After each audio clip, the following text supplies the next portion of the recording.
ఏ బాటైనా పర్వాలేదంట, సమయంతో సాగటమే మన సింపుల్ సిద్ధాంతం.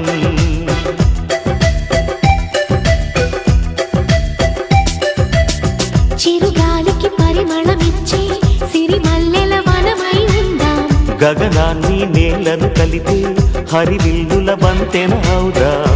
ఆనందం అంటే అర్థం మనమందా, ప్రతి పూట పాటై సాగే హుషారు సరిగమలో. ఎన్నో ఎన్నో రాగాలుండే సంగీతం కాదా, చల్లకి నవ్వుల కేరింత.